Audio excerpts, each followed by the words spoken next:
Paramashivoham. Om Nithyananda Paramashivoham. Om Nithyananda Paramashivoham. Om Nithyananda Paramashivoham. Om Nithyananda Paramashivoham. Om Nithyananda Paramashivoham. Om Nithyananda Paramashivoham. Om Nithyananda Paramashivoham.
yoga session where we'll be performing the Dvitiya Vinyasa Krama, the 308 asana sequence revealed by the Supreme Pontiff of Hinduism, Bhagavan Sri Nithyananda Paramashivam. Let us now invoke his presence by chanting the Sadguru Vandanam. Let's all sit straight with our head, neck and spine in a straight line. Bring your hands together in your front of your heart center. Close your eyes and let's begin the Sadguru Vandanam. Nithyanandam Paramasukadam Kevalam Jnanamurtim Dvandvatītam Gaganasadisham Tattvamasya Ekam Nityam Vimalamachalam Sarvadi Sakshibhutam Bhavatītam Trigunarahitam Sadgurum Tam Namami. Now let us chant the Moola Mantra Om Ham Haum Shivaya Namaha 11 times internally. You will all be chanting it internally 11 times. Just chant along if you don't know. Om Ham Haum Shivaya Namaha. Om Ham Haum Shivaya Namaha. Om Ham Haum Shivaya Namaha. Om Ham Haum Shivaya Namaha. Om Ham Haum Shivaya Namaha. Om Ham Haum Shivaya Namaha. Om Ham Haum Shivaya Namaha. Om Ham Haum Shivaya Namaha. Om Ham Haum Shivaya Namaha. Om Ham Haum Shivaya Namaha. Om Ham Haum Shivaya Namaha. Now slowly relax and let us move into the Tattvachamanam, the ritualistic cleansing process. Now please be seated and place your hands in the Gokarana Mudra, which is open the palms wide, keep all the fingers stretched, bend the index finger to the middle of the palm. Now you will pour 1 spoon of water in the between of your palms and drink it at the end of each of the 3 mantras. Om Atmadattvam Shodayami Sudha. Drink the water and pour another spoon of water in your hands. Vidya Tattvam Shodayami Sudha. Drink the water again and pour another spoon of water in your hands. Shiva Tattvam Shodayami Sudha. Drink the water and pour another spoon of water in your hands. Now wash your hands with a spoon of water and wipe your upper and lower lips twice with the base of the right hand thumb. Om Ham Hridayaya Namaha. Now wash your hands again with a spoon of water. Now with the index, middle and ring fingers touch above the upper lip and below the lower lip. Wash your hands with a spoon of water. Now with the right hand index and thumbs touch the right nostril, the left nostril, and with the right hand ring finger and thumb touch the right eye, right ear, left ear. Wash your hands with a spoon of water. Now with the little finger and thumb touch the navel, the right chest and the left chest, and with all the fingertips touch the above the head, the right shoulder, the left shoulder and the heart center. Wash your hands again with a spoon of water. Now let's enter the next step, which is the Sankalpa, the conscious resolution. Now placing your right palm on your left palm and keeping both the palms on your right thigh,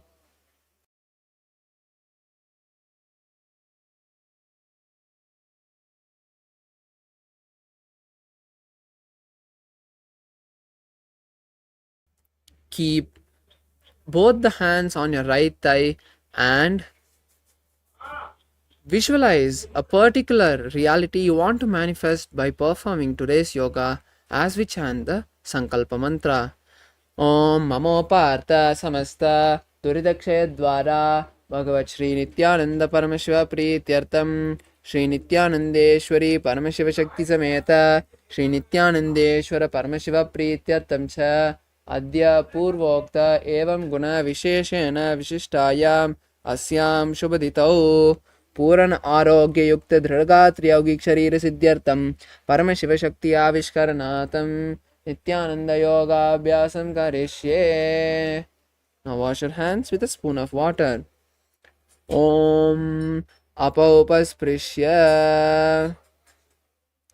And yes, now let us enter the first asana, Sukhasana. Please keep your Panchapatrams and Uddaranis apart away from you. And let us enter into this beautiful sequence of the Dvitiya Vinyasa Krama with the first asana, Sukhasana. Now be seated in a comfortable position with your legs crossed, your hands on top of each knee in Bindu Mudra, which is touching the index and thumbs and keeping the other fingers stretched. Visualize Lord Paramashiva. Perform the Mahamudra Bandha, and for the next following asanas, perform the Samana Kumbhaka, which is inhaling, holding the breath, visualizing intense fire as long as you can, and then exhaling. Hold the japa Soham in your inner space. Tatsuka asanam ityuktam ashaktastat samacharet asanam vijitam yena jitam tena jagatrayam. Now moving to the next asana, Parvatasana.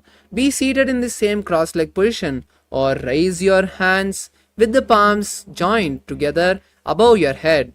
Visualize Mount Kailash and continue to perform the Mahamudra Bandha. Ata vakshe Mahadeva Parvatasana Mangalam Yat Kritva Sthirarupishya Chakradivilopanam.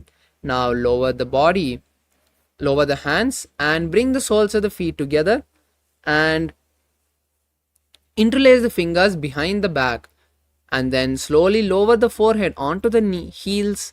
Visualize Swamiji, gaze at the nose and perform the Mahamudra Bandha. Goda Bhava Purva Vidiyahu me jano ube pagatali samputano pishtipachedovu kalyavo dachinakarsova magahavo. Now rise up and we move to the next asana, Nagi Pavasana. Now keeping the hands by the shins and the palms by the feet with the fingers cupped, slowly lean down and place your forehead on the heels once again. Visualize a cobra, gaze at the nose and perform the Mahamudra Bandha. Purva vidhi pari agane ni chauhoi kahoni panasyo lagayi hat agane darti lagave pasari do hati ki anjuli kare.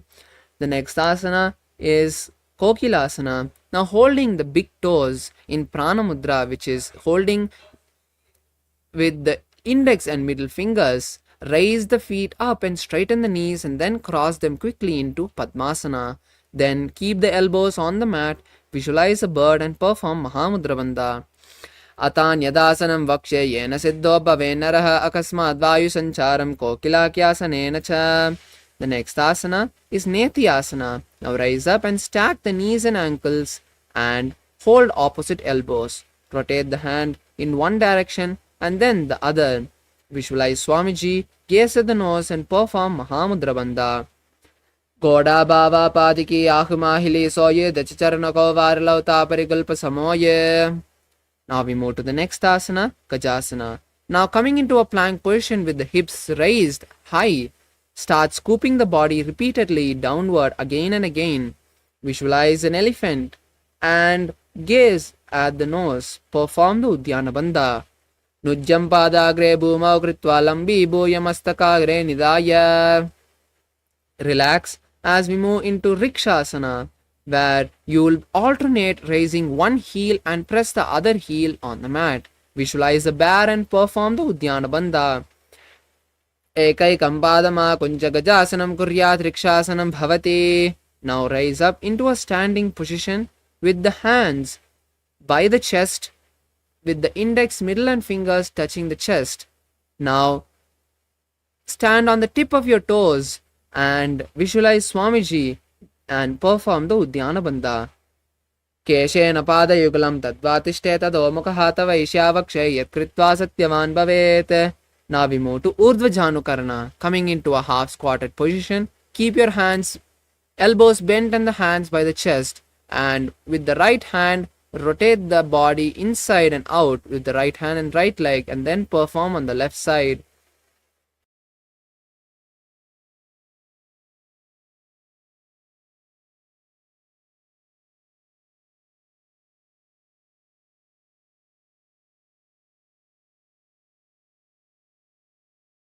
Now we move to the next asana, which is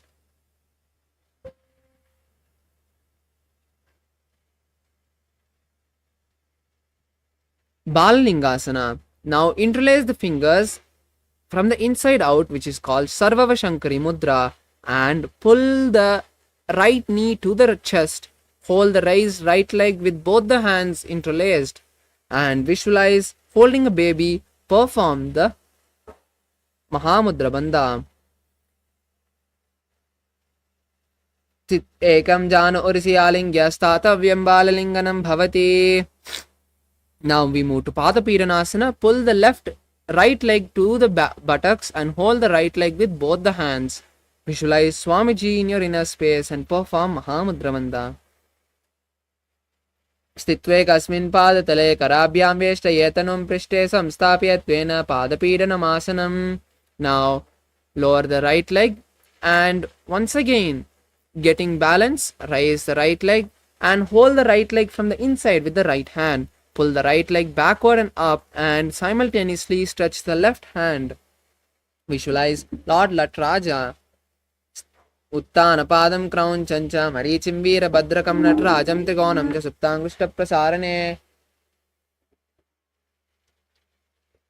Now relax as we move to Balalingasana on the left side. Now once again interlace the fingers from the inside out and raise the left leg towards the chest, holding the raised left leg with the hands. Visualize holding a baby and perform the Mahamudra Bandha. Ekam jana urisiyalingya statavyam bhalalinganam bhavati. Now we move to Padapidanasana as you pull the left leg towards the buttocks and hold it with both the hands. Then visualize Swamiji and perform Mahamudra Bandha. Sitvai kasmin padatale karabhyam veshtayetanum prishte samstapyatvena padapidanamasana.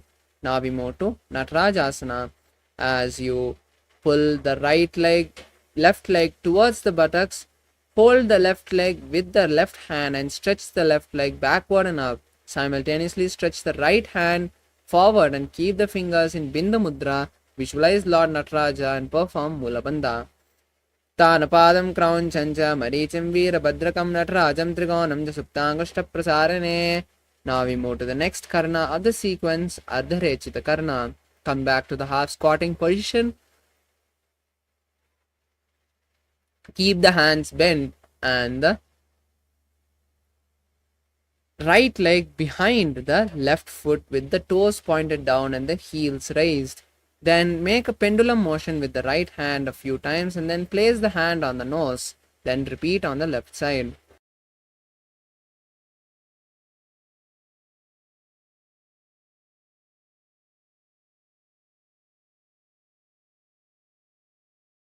Now we move to the next asana, which is skeleton dance. Now start intensely shaking your body in all directions with your visualization being you are a complete skeleton structure with no muscles or anything else, just a complete bone structure, and see all your laziness, tiredness leaving the system.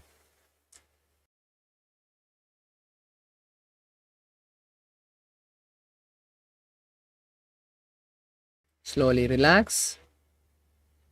Let your breathing settle as we move into the next asana, Katichina Karana. Now come back to the half squatting position. Cross your hands above the head and turn to the right side and open the palms and hands wide. And then come back to the center and cross the hands above the head. And turn to the left and repeat the same.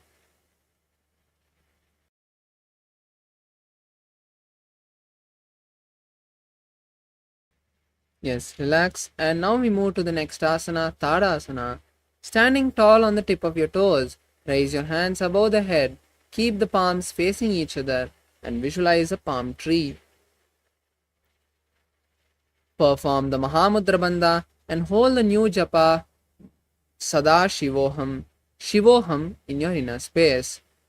Mahamudra भद्रकोणौ ताडासनविभेदकान् विनोतानं सदा कुर्यात् अन्तर्वत्नीपति प्रिया. Now slowly lower the entire body on to the ground and keep the hands by the feet with the head by the knees. Visualize Swamiji and perform Mahamudra Bandha. Mahamudra Bhadrakono Tadasana Vivedakan Vinotanam Sada Kuryat Antarvatni Padipriya. Now come to a plank position with the hands parallel to each other and the body in a plank position. Tuck the chin to the chest and rotate the neck from side to side in Jalandhara Bandha. Visualize Swamiji in your inner space. Gajasana mastakam varam varam dakshina kuksham savya kuksham naye tarakshvasanam bhavati. Now lower the entire body onto the mat and keep the hands by the side of the chest. Lift the entire body off the mat, upper body off the mat and balance, visualizing a cobra. Angushtanabhiparyantam madobhuma vininyaset karabhyam sidaram dhritva udushishapanivahi.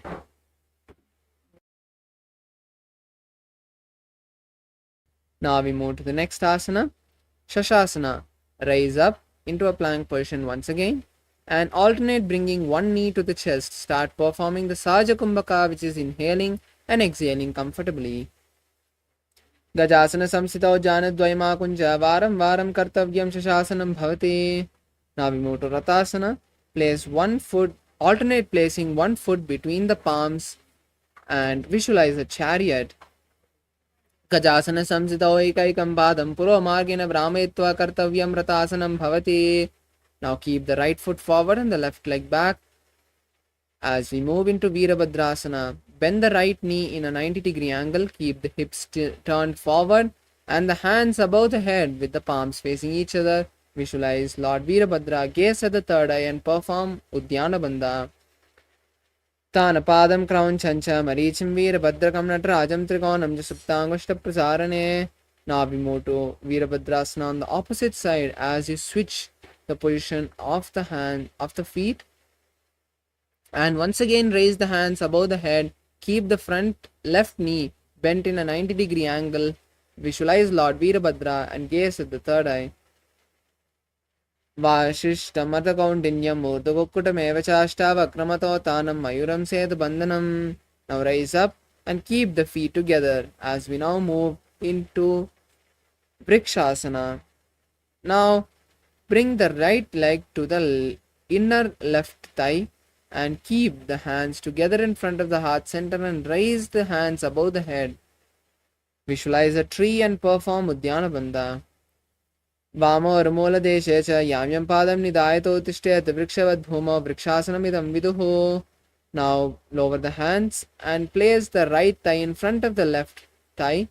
Place the right leg in front of the left thigh and keep the hands once again together in front of the heart center. Visualize Lord Garuda. Garudasana Mavakshe Yanadhyanam Sirambovi Sarvadoshadvinirmukto Bhavatiya Mahabali. Now we move to Vrikshasana on the opposite side as you once again keep the left foot by the right thigh and keep the hands above the head with the palms together.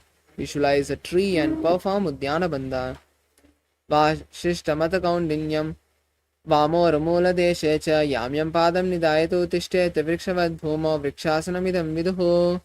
Now lower the body, lower the hands and the feet and then place the left foot on front of the right thigh and bring the hands together in front of the heart center. Visualize Lord Garuda. Garuda Asana Mavakshe Yanadhyanam Chirambovi Sarvadoshadvinirmukto Bhavatiya Mahabali. Now we move to Trikonasana. Place one foot forward and the other foot back. Keep the right foot forward and the left foot back. Raise the hands parallel to the ground and bring the right hand to the right leg. Gaze at the sky as you keep the left hand pointed upward. Visualize a triangle. Uttana Padam Crown Chancha Maricham Virabhadrakam Natrajam Trigonam Chuttangushta Prasarane. Now switch the position of the feet and lower the left hand this time to the left leg and visualize a triangle. उत्तानपादं क्रौञ्चं च मरीचिं वीरभद्रकं नटराजं त्रिकोणं च सुप्ताङ्गुष्ठप्रसारणे. Now we move to Nikutaka Karna. As you come to a half squatting position once again, bring the hands parallel to each other and alternate, switching the position of the palms.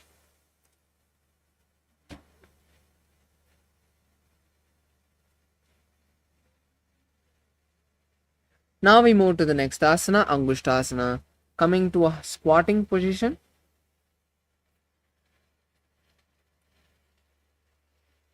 keep the knees together and the palms in front of the heart center.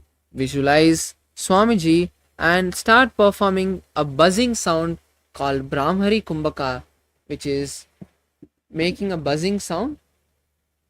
Hold the new japa Sadashivoham from this following asana.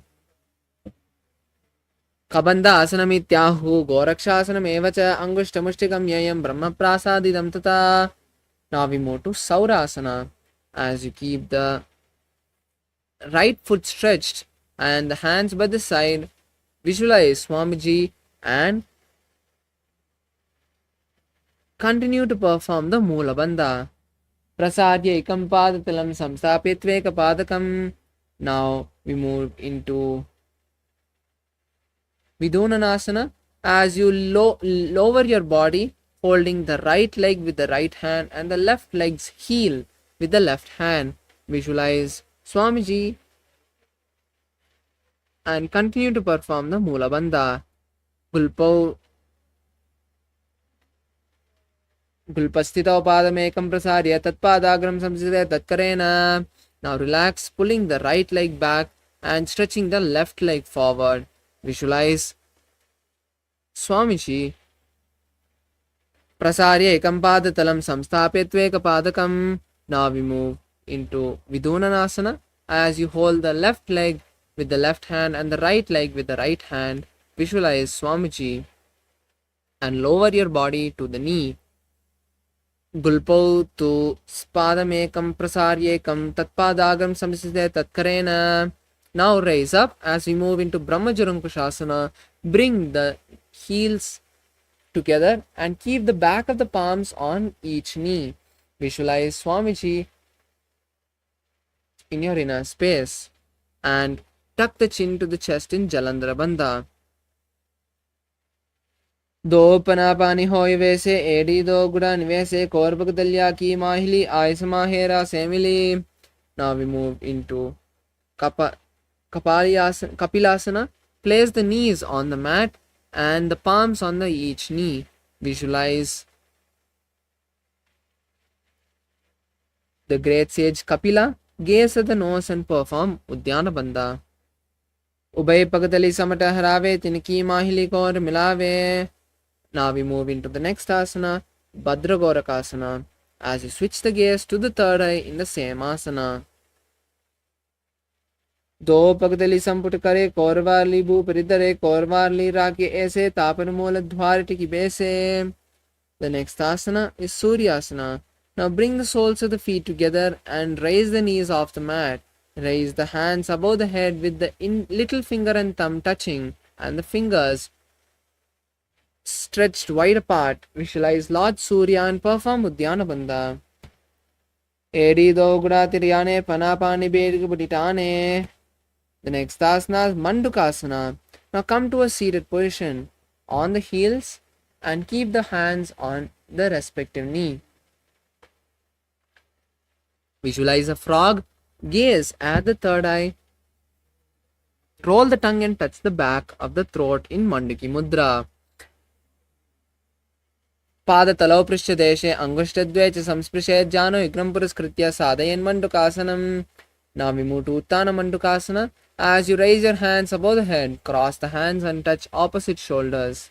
Continue to perform the visualization of the frog, gazing at the third eye and the Manduki Mudra, and perform Udyana Bandha. Manduka asana madhyastam kurparabhyam shramdataha etadbe ekavaduttanam etaduttana mandukam.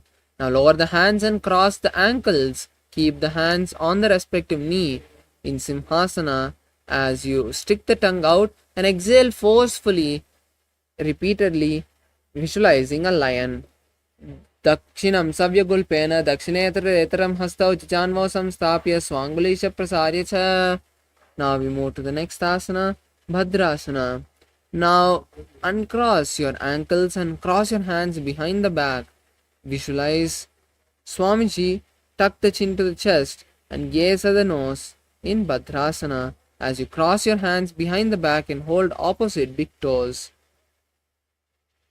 गुल्पौ तु विष्णस्यादौ युत्क्रमेण समाहितः पादाङ्गुष्टौ कराभ्यां च धृत्वा च पृष्ठदेशतः. The next asana is Kakabusandi asana.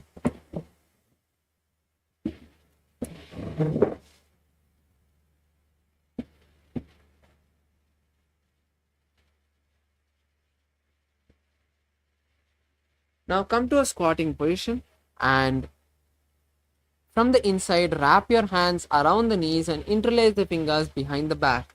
Visualize a crow and gaze at the nose. Pratame Vesa Ukuratane, Do Hatapagam Vich Ane, Tinki Modi Nalya Parilave, Pishtapache Kankasi Karave. Now we move to the next asana, Kani Pavasana. Now keeping the hands at the shoulder level, place the knees on the back of each palm and lean onto the hands, raising the feet off the mat. Visualize Swamiji and perform the Mula Bandha. Asana Gauguna Asidista Hoi to Achi Hoi. The next asana is Kapali Asana as you come into a headstand position.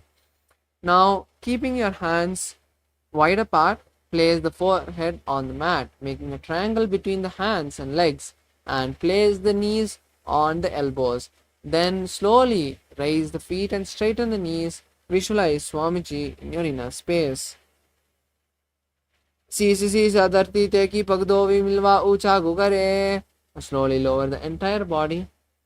And now we move to the next asana, Parshamayurasana. Now coming into a squatting position, turn to one side of your body. From this asana, we'll be performing the Murcha Kumbhaka, which is exhaling completely, holding the lungs empty as long as you can, and then inhaling. Now, perform the Parshamayurasana as you slowly lean onto the hands and stretch the legs to the side, visualizing a peacock and gazing at the third eye. Mayuram dandavat kuryan mayuram danda namakam kuryan mayuram parshvabhyam mayura parsha namakam. Now relax and turn onto the opposite side of your body as you once again align the elbows to the knees and hips, lean onto the elbows and stretch the legs to the side. Visualize a peacock once again. Mayuram dandavat kuryan mayuram danda namakam kuryan mayuram parshvabhyam mayura parsha namakam. Now we move to Pairagnatha. Coming into a plank position, place one foot from the outside between the palms. Visualize Lord Kalabhairava and gaze at the third eye. Asana Gauganupiti Jayi. Now perform the same Bhairagnatha as you once again keep one foot between the palms and push the hips forward. Visualize Kalabhairava in Bhairagnatha. Asana Gauganupiti Jayi. Now we move to the next asana, Unmukha. Now keep the forearms on the mat and visualizing Lord Kalabhairava push the hips up and high. Visualize gazing at the third eye and perform the Rechika Kumbhaka. Bhunyastau janani hastau chatuspadam anmukam mutta pitangri yugala chatuspadam biruka. Now we move to Vashishthasana as you once again come into the tall plank position. Roll onto one hand and stretch the other hand high. Simultaneously, gaze at the sky and visualize Lord Vashishta. Urta Kukkuda Vashishta Marichiyala Matsyakampari Vrittim Chodarasya Vividandar Rasanam. Now roll onto the opposite hand. As you once again raise the hand and gaze at the sky, visualize the great sage Vashishta. Urta Kukkuda Vashishta Marichiyala Matsyakampari Vrittim Chodarasya Vividandar Rasanam. Now sit down and stretch your legs. Keep the hands underneath each respective buttock. Visualize Hanuman and tuck your chin to the chest in Jalandhara Bandha. Continue to gaze at the nose and perform the new japa Om Mahasada Asanam दो की करा की ube हथेली कोरवारली मेले भेली सो आगाने बुपरिदासे महाने अंगुल मिली रासे.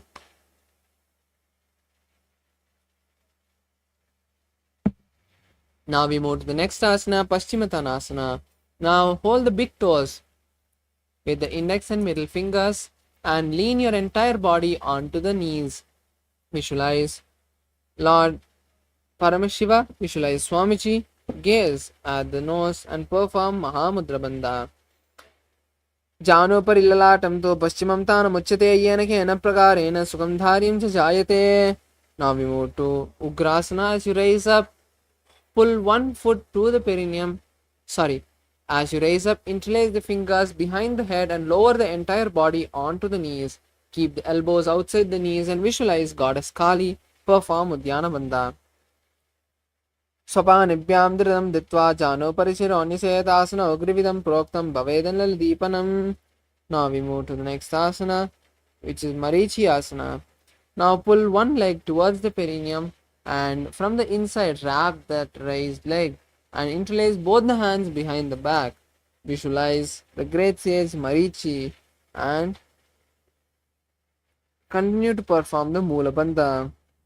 Asanam उत्तानपादं क्रौञ्चं च मरीचिं वीरभद्रकं नटराजं त्रिकोणं च सुप्ताङ्गुष्ठप्रसारणे. Now we move to the next asana, which is Mahamudrasana.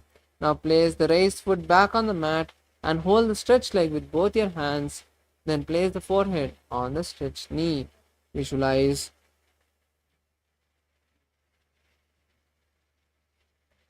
Swamiji perform the Mahamudra Bandha and continue to hold japa Mahasada-shivoham. Mahamudraಂ pravakshami tantresmin vallabeyam prapi siddha siddhim cha kapiladhya puragataha.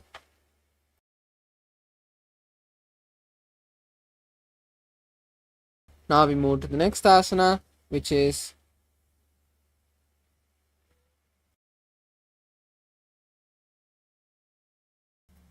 Marichi asana on the opposite side. Now stretch the leg and bend the opposite leg towards the perineum. Then wrap the raised knee from the inside and around. Then visualize the great sage Marichi in your inner space. Uttanapadam क्रौञ्चं च मरीचिं वीरभद्रकं नटराजं त्रिकोणं च सुप्ताङ्गुष्ठप्रसारणे. Now we move to the next asana, which is Mahamudrasana. Place the raised knee back on the mat and hold the stretched leg with both the hands. Visualize Swamiji and perform Mahamudra Bandha.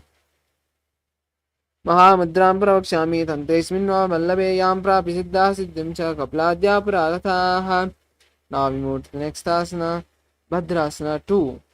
Now pull both the feet together and keep the soles of the feet together and hold the soles of the feet with the respective hands and visualize Swamiji, gaze to the third eye and perform the Mahamudra Bandha. Gulpauta Vrishnasyadaha Shivanya Parshvi Akshipet Pada Parshvi Panabhyam Jad Badva Dridam Badvasu Nishtalam. Now we move to the next asana, Gwali Pavasana. Now slightly push the feet away from the perineum and keep the hands on the knees.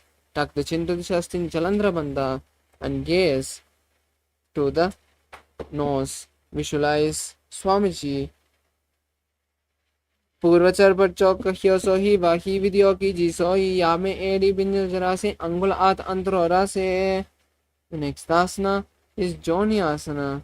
Now pull the feet back to the perineum and hold the feet, then lower the entire upper body down to the mat and keep the forehead in front of the toes. Visualize the Yoni Mandala, physical representation of Paramashiva Shakti, and gaze at the nose.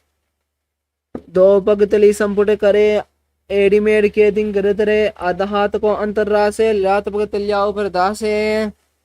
Now we move to Miriki Pavasana. Raise up, pull the feet away from the perineum, stretch the hands to the side and lower the body onto the heels again. Visualize Swamiji Purvabedi Paripakatali Samput Soli Edi Mini Rase Yediasuma Hilikor Angutala Darti Lagave. Now raise up and place the hands underneath the shins with the palms facing upward. Visualize Lord Surya and gaze at the nose. दो पगतली संपुट करे soul में add आगा में दरे अंतरातलो धरती लगावे पसारी दो हाथ की अंजूली करे. Now raise up and keep the hands on the feet and pull the feet to the perineum. Open the feet like a book and visualize Swamiji in your inner space. दो पगतली एडी धरती मगवा में लगावे पगतली माहिली कौन अंगूठा सदी सदी जोड़े. Now we move to Charapar Chokasana. As you raise up, keep the hands on the knees and gently press them down to the mat. Visualize Swamiji and gaze at the third eye. Perform Uddiyana Bandha. दो पगदली संपुट दरे आगाने कर जारे पसारे दोड़ा बूसो लगता रासे हाथ दो गोड़ा परिदासे.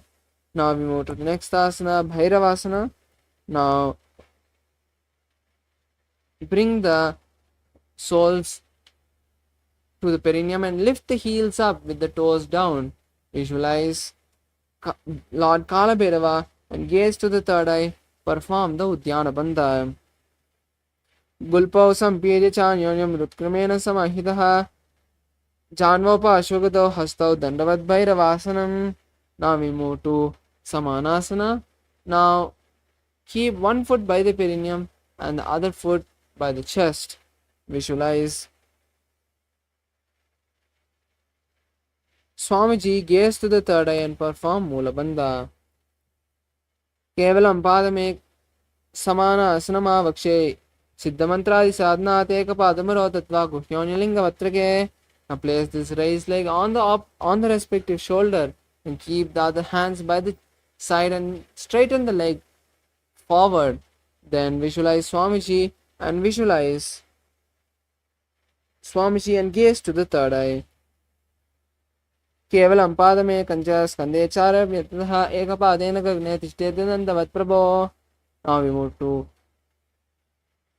Samanasana on the opposite side. Now once again keep one foot by the perineum and the other foot by the chest. Visualize Swamiji and gaze to the third eye. Samana asanama vakshe siddhamantradi sadhanate. Now we move to the next side. Next asana, as you place this raised foot on the respective shoulders, stretch the other leg forward, keep the hands by the side and continue to visualize Swamiji, gaze at the third eye. Savya Dakshin Kevalam Padame Kanjas Kande Charopyataha Ekapadena Gagne Tishtedandavat Prabho. Now we move to Gomukhasana. Now cross the feet, keep the heels by the opposite hips and the hands interlaced on the top knee. Visualize Swamiji and gaze at the nose. Visualize the face of a cow. Sabye Dakshina Gulpanto Prishtapashve Niyodhya Dakshina Epida Sabyam Gomukam Yata. Next we move to Anusuyasana. As you hold each foot with the index and middle fingers, visualize the Rishika Anusuya. दक्षिण गोड़ोनी कोटाने वामोता के ऊपर आने गोड़ा संधि मिलावे भारी आडा पुनिद्वे निदे संधि पसारी. The next asana is Garudasana. Sanusuyasana 2. Now interlace the fingers behind the back and lower the entire body down. Then visualize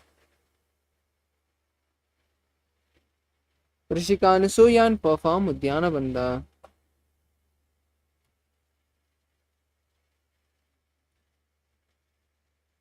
Dvavapogomodi Edi Mahilam Gulpamola Dwarani Chede. Now relax and rise up as we move into Garudasana 2. Now place one foot by the perineum and the other foot flat with the knee by the chest. Keep the hands on respective knees. Visualize Lord Garuda and gaze at the nose. Dvavapogomodi Edi Mahila Gulpamola Dwarani Chede. Now we move to the next asana, Naradasana. Now sit on the heel touching your perineum and interlacing your fingers toward outside of the raised knee. Visualize Lord Narada and gaze at the third eye. Pishtu Javam Pagadali Keri Bubarita Hilagave Peri. Now untwist the body. Place the heel you're sitting on the opposite thigh. Hold the opposite thigh and the raised knee with both the hands.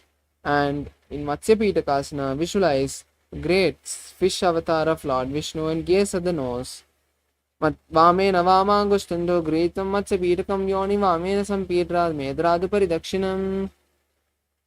The next asana is Gomakasana on the opposite side. Now cross the heels and cross the knees and keep the heels by opposite hips. Visualize the face of a cow and gaze at the nose. Savya Dakshina Gulpanto Prishapashve Nyoje Dakshine Evita Savyam Gomakam Yata. Now we move to the next asana, Anusuyasana. Now hold the toes with the index and middle fingers in Pranamudra. Visualize Rishika Anasoya and perform the Udyana Bandha. Rachana Godoni Dotane Vamotage Upar Ane. Now we move to the next asana, Anusuyasana 2. Interlace the fingers behind the back, lower the entire body onto the knees and visualize Rishika Anasoya. Gaze at the nose. Jimana Goda ki sandhi, Uparidava Goda ki sandhi, Milave Rase Goda Sole, Pagtalyalo Advai Suda Rase. Now we move to Garudasana 2. Now raise up and keep one foot by the perineum, the other foot flat. Keep the hands on the knees. Visualize Lord Garuda. Garuda Asana.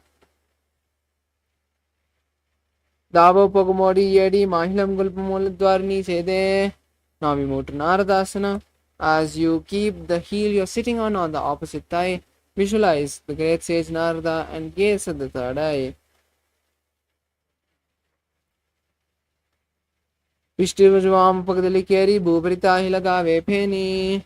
Next asana is Vatsyendrasana. Now stretch both the feet and place the right leg on the left thigh and then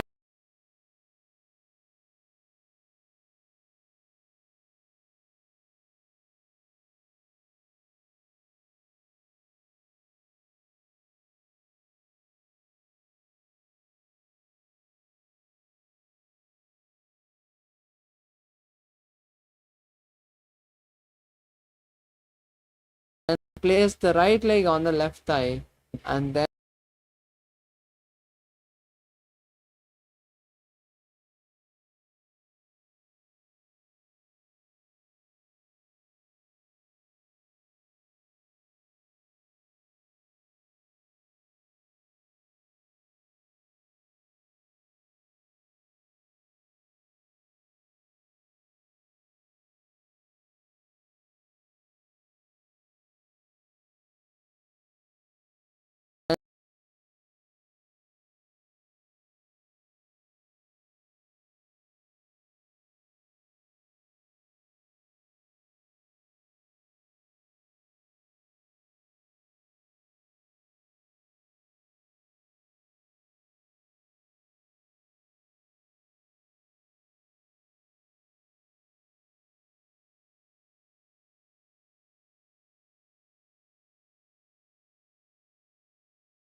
sit as Paramashiva. Inhale and exhale deeply with 25 heads and 75 eyes and 50 hands. Visualize, meditate, connect with him. He is a living, alive being. Drop your form into his form and dissolve. Remember, you are a Sarupya Mukta, means your form is dissolved.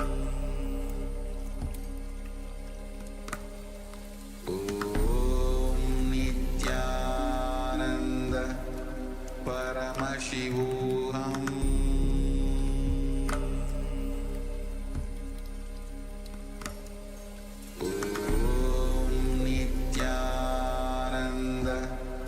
Paramashivoham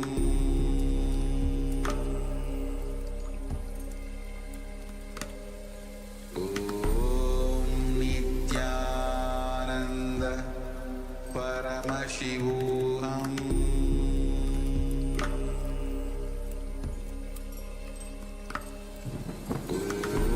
Om Nithyananda Paramashivoham Paramashivoham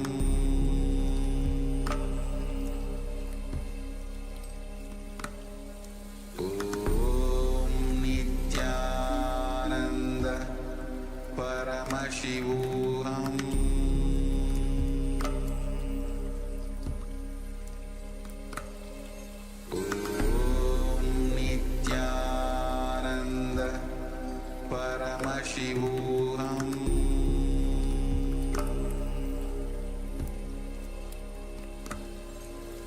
Om Nithyananda Paramashivoham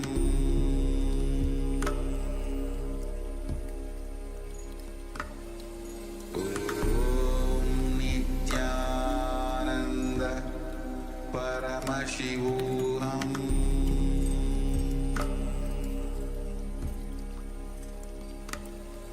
Om Nithyananda Paramashivoham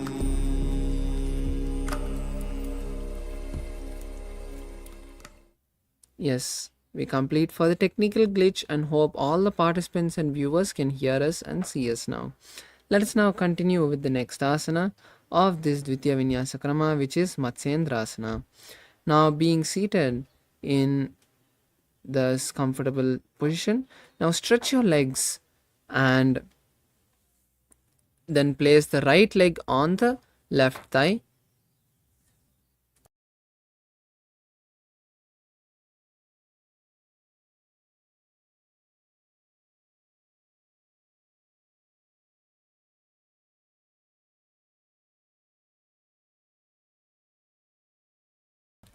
Now, placing your left leg on the right thigh, bend the right knee and turn outside of the right knee. Then keep the right hand on the mat behind you and turn backwards as you gaze to the third eye. Visualize the great sage Matsyendranatha. Udaram paschimabhasam kritva tishtati yatnatah namrangam vamapadam hi dakshajano parinyasete. Now we move to Kubasana. Place the left hand on the right leg and the right hand on the right ear. Visualize the camel. Asana Gogana Jolo Jaye. Now place the hand back on the mat as we move into Matsyendrasana 2.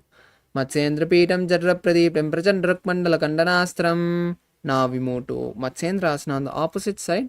Now stretch the legs and this time keep the right leg on the left thigh and bend the left knee. Turn outside of the left leg. Place the right hand on the left leg and keep the left hand on the mat behind. Visualize the great sage Matsyendranatha. Udaram paschimabhasam kritva tishtati yatnatah. Now place the right hand on the left leg and the left hand on the left ear. Visualize a camel. Asana Gogana Jolo Jaye. Now place the hand back on the mat and visualize Matsyendranatha.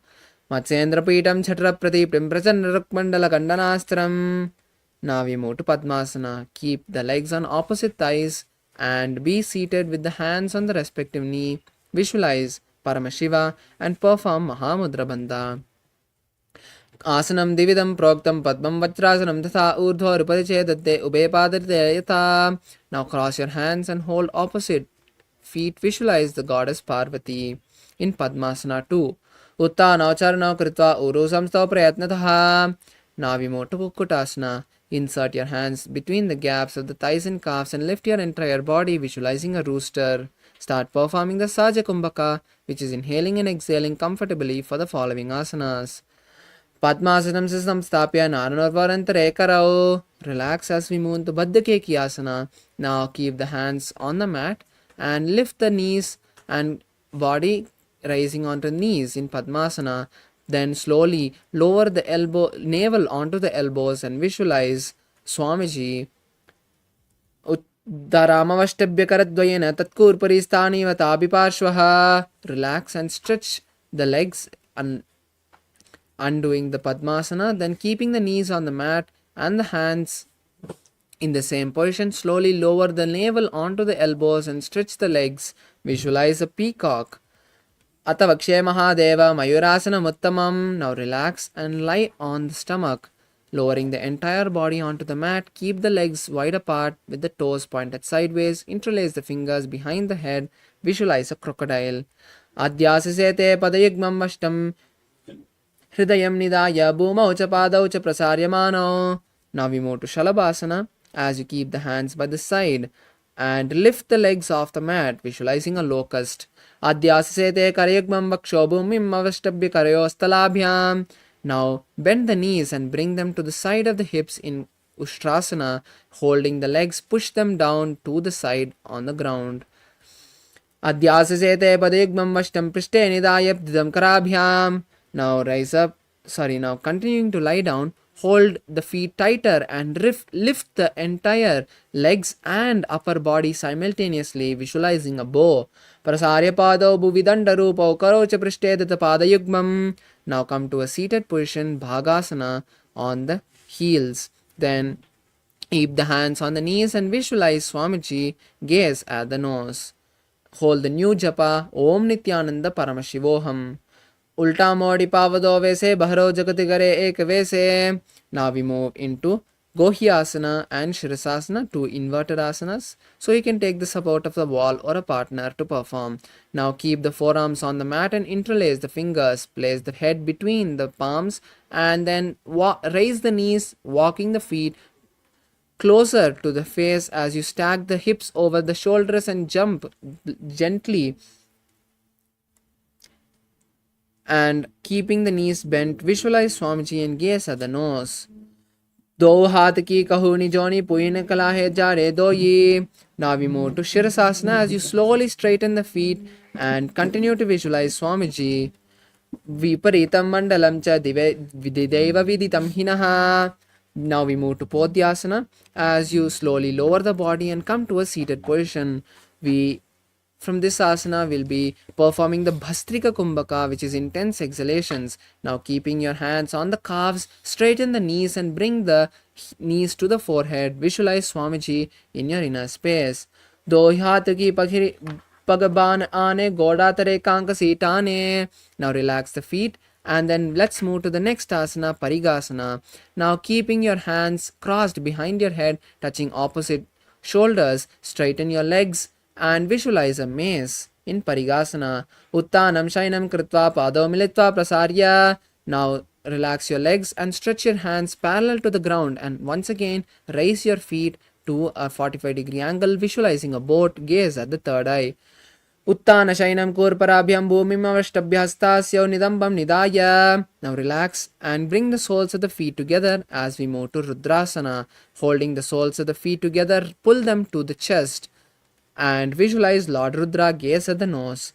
Pagadali samput kare hastasya paga ucha paga ki anguta doleyu parli kanitalave. Now we move to Uttana Pita Unmukha Pitasana as you lie down on the back. Keep the soles of the feet flat and the knees bent. Touch the back of the heels and lift the hips up. Visualize Swamiji. Udhve cha januni kritva shavithvodvamukam tata uttapya hastau tishthetu pita unmukha namake. Now lie down on the back, completely relaxing the entire body. Stretch the legs, keep the hands by the side. Visualize Swamiji intensely liberating you in this final asana, Shavasana.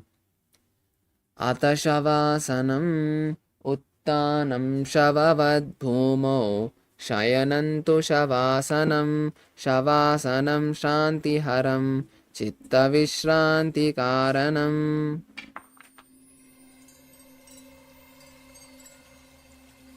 I welcome you all with my love and respect. Let you all open all your three eyes. Om Nithyananda Paramashivoham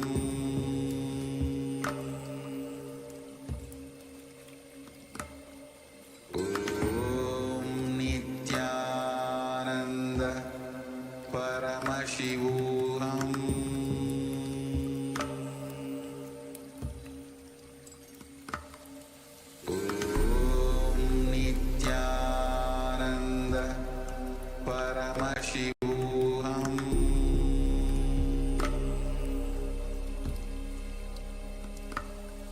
Om Nithyananda Paramashivoham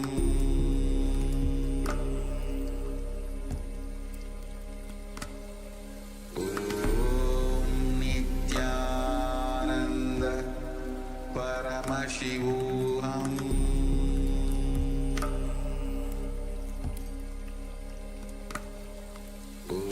Om Nithyananda Paramashivoham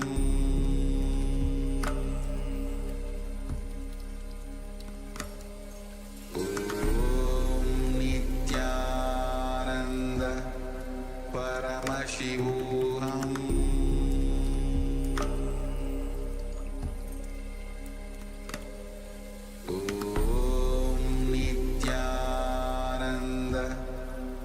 Paramashivoham Om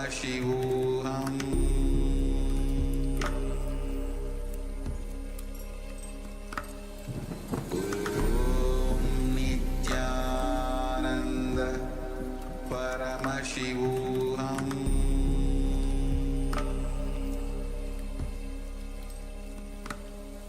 Om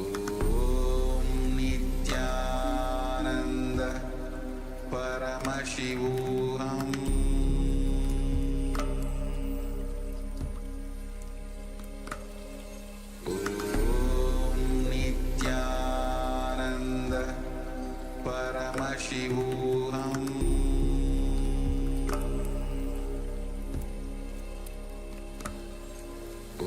Om Nithyananda Paramashivoham Om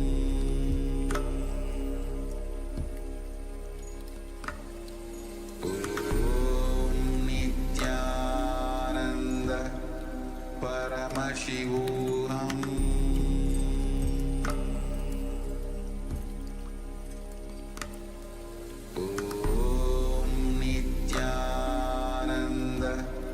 Paramashivoham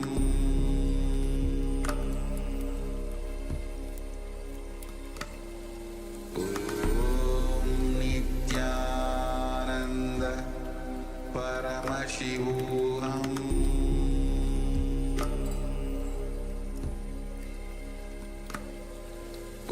Om Nithyananda Paramashivoham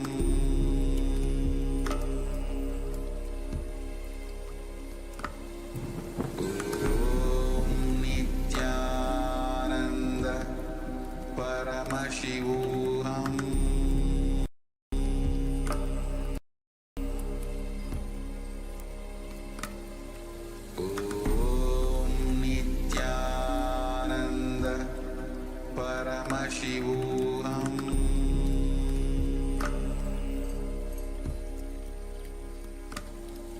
Om Nithyananda Paramashivoham